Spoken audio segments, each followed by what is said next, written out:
If anyone in Westminster's halls of power might have been tempted to turn a blind eye, it would be Zac Goldsmith, a Conservative MP from an upper crust establishment background. But it was Goldsmith who led the charge for a full judicial inquiry into the allegations.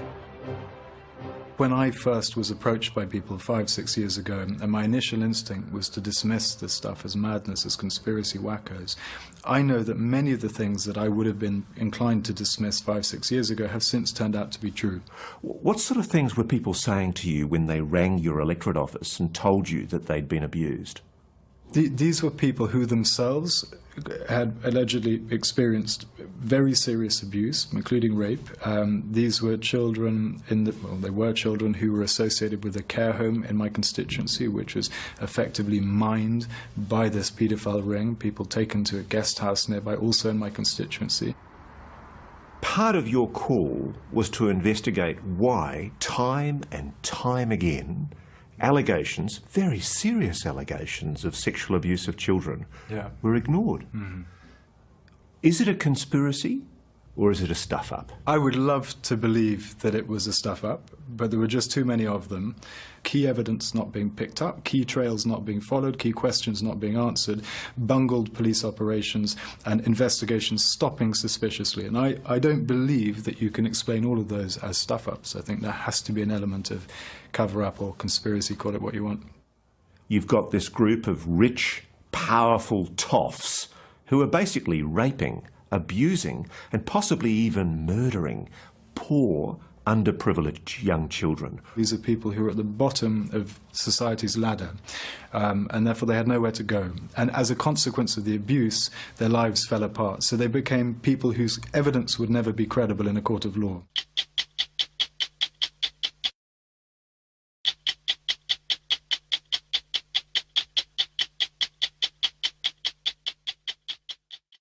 Tell me what happened in the forest. How many people were participating in these abusive ceremonies? Yeah, there would be about 7 or 8 men each time. On occasion, there were police there. Police? Yeah, sometimes in uniform, but mainly not. Did any of the children ever run away? Yeah, I did. I tried. What happened? There was a police officer there, and he caught up with me and carried me back. Well, you can understand, Esther. I mean, to me this sounds incredible. A police officer, a person trusted to enforce the law, forcibly dragging a little girl back to be sexually abused? There's a lot I don't understand about why they would do that. I think it's all about power. You know, they got pleasure from proving that they could do what they want, when they want, and people couldn't do anything about that. Were there any people that you've now been able to identify? Yeah, I've now named 2.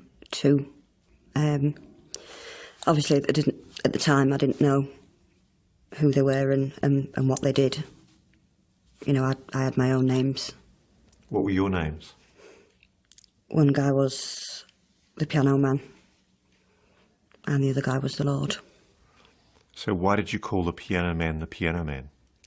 Because it was one of his interests, I suppose.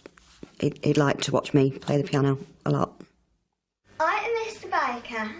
I'm age 11 and I'm going to play for you Allegro in E.